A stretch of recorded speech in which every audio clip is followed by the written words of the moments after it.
just decided for the better of it not to do it. Just get that thing, get his shoulders, help as good. And then Tyler Venables will be back. You know, he had surgery on his pectoral muscle, so doing bench press towards pec. So he'll be back full speed. So I'll have a full slate when we get started in August. You don't like injuries, but it helped bring guys like Jalen Phillips along, right? Like it helped. Sure, yeah. You know, the thing here it's a developmental program here, and next man up, and our guys do a great job of getting themselves ready in the film room, in the weight room, and preparing themselves. So, you know, it's great for JP. It was great to get Koval in there and get some work. You know, he's a guy that got in there this spring and did a really good job too.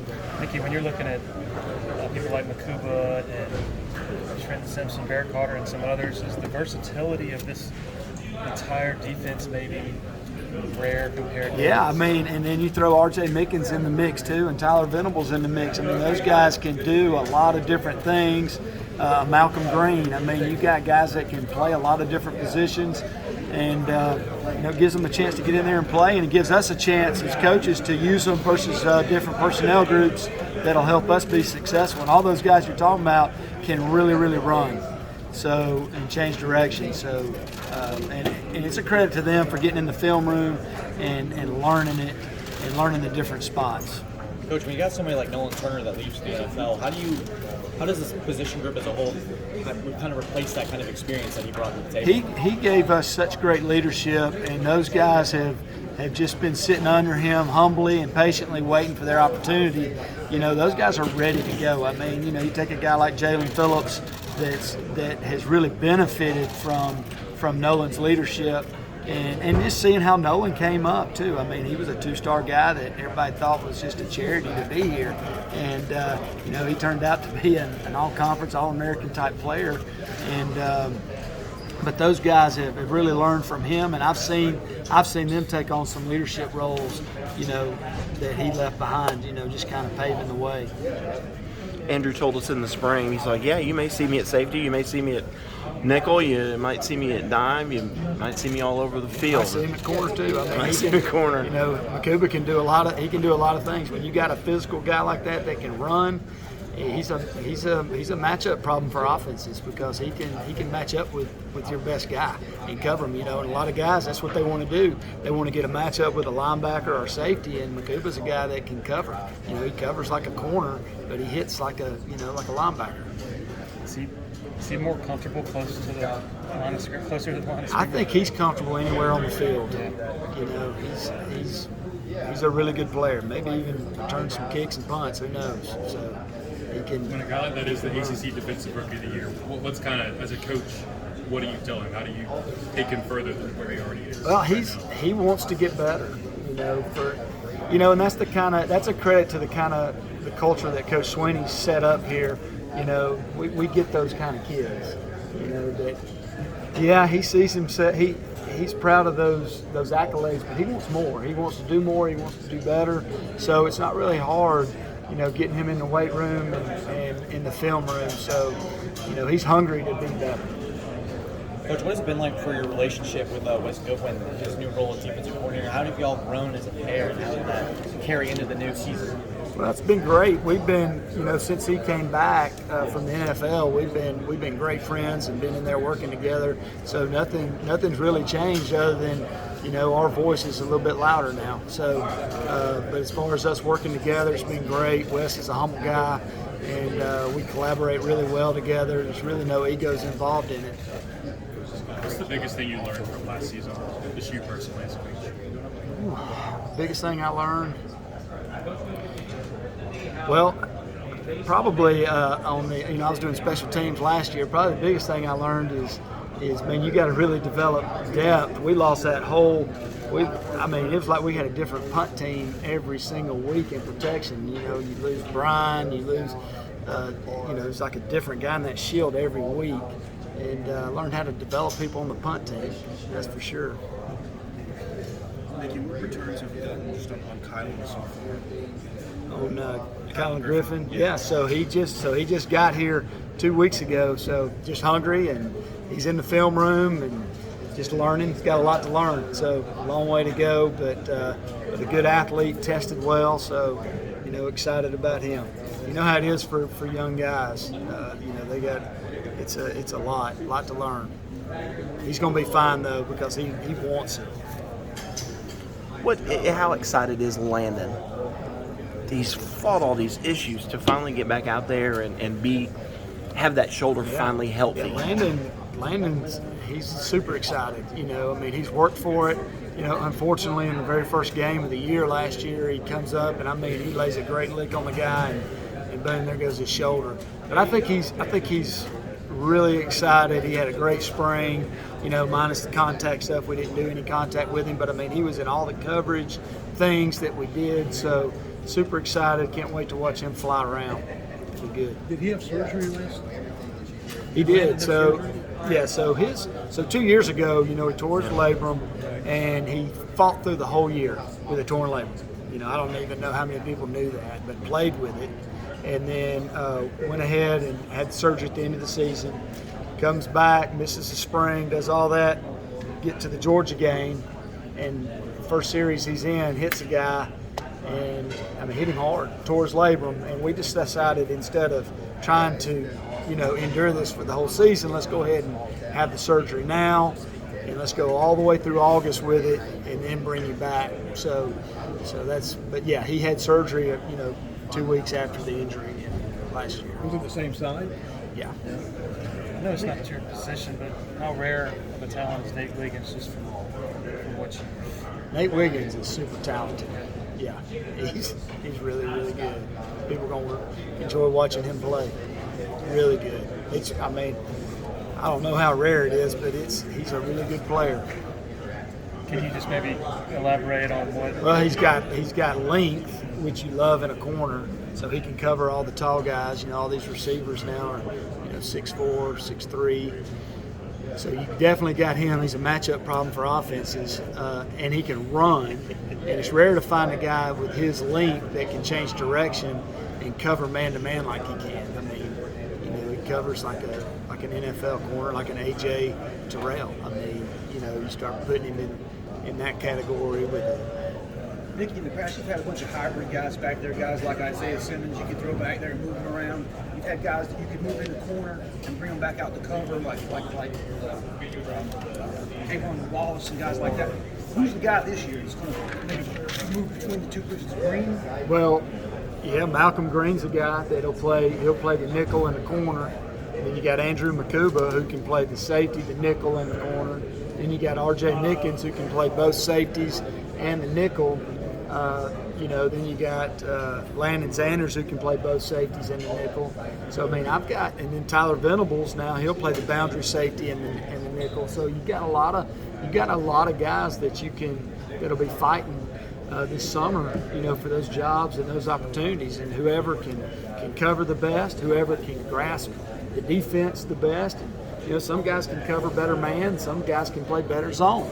And it's our job as coaches to develop them to improve on their weaknesses, obviously. But we got a lot of smart guys, a lot of really good athletes that can do a lot of multiple things. We got Barrett Carter who can play the nickel and play inside. You got Trenton Simpson who can play inside and outside and defensive end, rush off the edge. You got guys like Xavier Thomas, KJ Henry, and Miles Murphy who can come off the edge, but they can drop into pass coverage. We got a lot of multiple guys. I think more so than when Kayvon was having to do a lot of different things. I feel like we got more guys that can do that, and that was my whole thought process coming in. As a position coach, I don't want guys just to be able to play one spot. I want them to be able to move around, so we can get our best players on the field. Jalen Phillips he can play the boundary safety, he can play the strong and the nickel. He first came in, he was training with Kayvon, he was working with Kayvon at the strong and the nickel. So he learned all that, and then, last year just kind of moved him back there to free safety and just put him into that boundary because he's such a physical safety over there. Is he the Elder Statesman now? Well, he and Landon both came in together at the same time. But yeah, he's really taken on the leadership role for sure. That 2018 defense speaks for itself, but I get the feeling you guys might think this defense is faster. Is this the fastest group overall you've had since you've been here? I think so. Just looking around, it's a really fast defense, especially those linebackers. Man, those linebackers can really run, and we got guys in a lot of spots that can run, and that's what you want. And up front, we can really run. Xavier Thomas, those guys coming off the edge, are really fast. And then Brian Brzee coming back inside, and Big Root, Miles Murphy. I mean, there's going to be a lot of speed. We just need to get out of the way and let them run. It seems like there were times last year you had to go to Danny Poole and go, who have I got today? Yeah, No, you're exactly right. There were a lot of injuries last year, and especially up front, had a lot of guys out But that's going to benefit us this year because a lot of those guys got to play last year. I mean, Big Rook, he did an excellent job coming in last year. Now he's going to be a big time player for us. You have all this, you mentioned versatility, speed, and all these kind of adjectives to describe your defense. How does it make your life potentially easier for crafting a game plan for a certain team when you have all this sort of talent, different ways you can form a defense? Well, we need to make sure that we don't, move too many pieces. Number one, we got to make sure that we hone in on what they're best at. But it's exciting as a co-defensive coordinator. It's exciting, and I feel like I'm not handcuffed. If everybody can stay healthy, knock on wood, we can play a lot of guys, which is what we want to do. That's Coach Sweeney's whole philosophy is development and playing guys, and so that's our goal on defense is to get a lot of guys in there. And that's why we trained them to play different spots so we can get them in. What's the most physical safeties you had so far since you've been here? Well, they got a chance to be. Tanner Muse was pretty physical safety. Kayvon's pretty physical, but these guys they like to hit. So JP's a big time hitter.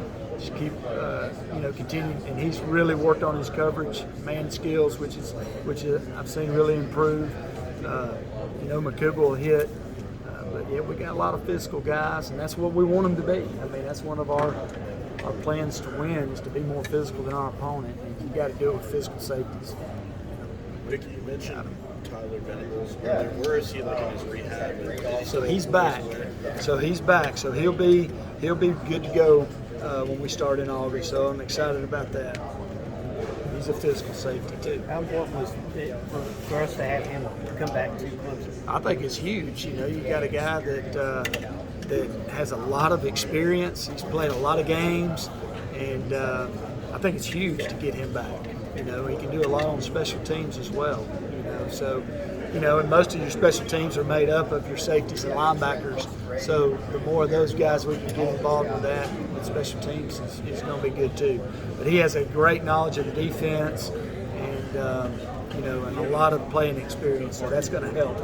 It's going to help us. A little surprised when he decided to stay instead of following Pops to. Yeah, I was a little bit surprised. I thought that he might go with his dad, but I'm proud that he stayed, and I'm thankful that Coach V trusts me, with his son.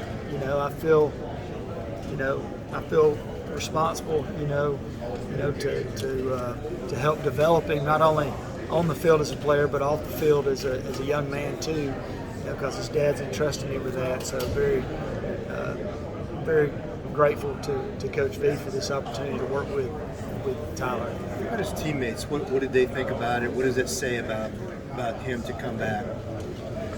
Well, he's got a lot of friends on the team, and I think that was a big part of him staying. To be here with his friends. I mean, that whole recruiting class, staying with those guys. I think his roommates, with DJ and Brian Brzee and RJ Nickens, they're a really tight group. So, those guys are excited to have him back. I know Wes and I and Coach Sweeney, we're excited to have him back. Talking to Coach Hall about Wes, and I said, is there, one story that you can tell about his recall? Is there one for you? Like he was saying, hey, he can go back to 2013 and remember certain things. Is there, one time that you can go? For me, the most is just he's got a photographic memory, and just what he can see within the play, and be able to write it down. I mean, the guy, he wasn't even in the press box; he was on the field and writing down what the players on offense and what the players on defense did, and then give it to Coach V and show the defense. I mean, it's like us filming with a camera. I mean, he can vividly see it and just have a photographic memory. And to me, that's probably the most impressive thing I've seen from him. So when you're in the box, what information are you relaying to him pre-snap? Well, first off, I'm giving the personnel. Right. So he'll know if it's 11, 10, 12, 21, 22, 23 personnel. Then it's the formation. All right, here's the formation. And then if I recognize the formation being a pass or a run formation, I'll give him an idea on that. Then watching the play, just watching, did our defense do what they were supposed to do? Did the linebackers get their drops right? Did we bust a coverage? Hey Wes, we need to get this guy out. Let's get this other guy in. He ain't getting it, whatever. But those are the things that I'm relaying. Hey, it's 3rd down and 10. Hey, it's 3rd and 5. Hey, remember on 3rd and 1, we like to do this. Hey, it's early down. You hadn't called this in a while. So just giving him the idea. Hey, because I'm keeping up with the different calls that we're calling on the field. We hadn't called something in a while. Hey, man, on 1st down, you hadn't called this. This is in our playbook. We need to get this in. Hey, you've called this the last 3 times on 2nd down, in 10. We need to try something different. They're going to be ready for it. Just kind of refreshing his memory on what's going on. Just keep him clued in on it. How smooth did that work in the ball game? I thought it was great. I thought it went really well. I didn't feel like there were really any hiccups. In fact, it felt even better than it did during the season. Does that help get the plays in faster too? The fact that he can recall, and you're helping him. No question. I didn't get and I'm helping him with that too. Hey, look, it's hurt. You can tell when it's no huddle, hurry up. Hey, they're going fast right here. Get the call. Let's go. Or hey, they're gonna hard count you right here. Just hold the call. Those are things that we're relaying to him. And there's a whole team of us. It's not just me. I mean, there's a whole group of us on defense that are helping him with that. What are your responsibilities as a co-defensive coordinator? How exactly will your relationship work with Coach V? Well, our defense, we work really well together anyways, just as a group. I don't think a lot's going to change. We work really well together. We bounce ideas off of each other all the time. Obviously, he's going to be calling. He's got the final play call. But like I was saying earlier, I'm going to be helping him with personnel groupings, formations, ideas. Things that we have on the play sheet we hadn't called. I'm going to remind him of those things. Things that he's called too many times, I'm going to tell him, hey, look, it's too many. And he's humble enough to understand that, grasp it, and listen. And that's what Coach Sweeney wanted when he brought us in to tell us how we were going to do it. That's how he wanted it done. And he wants us to do it together, but at the end of the day, you got to have one final voice, and that'll be Wes on the play call. Can you give me an idea as to the differences between Coach Venables and Coach Goodwin? How long? Night and day, probably. Yeah. I mean, Coach V is full of energy and just very intense, all the time. Wes is a little more cerebral, but not that he's not as intense maybe outwardly. Inwardly, he's still as intense, but he's always, Wes is always thinking of the next move, what we're going to do. I think he, simplified things a little bit more as far as putting things in categories. When you do things as long as Coach V does, you just kind of stack things on top of things, and in his mind it works. I think in his mind it's a little bit more organized. What are you looking for from the defense this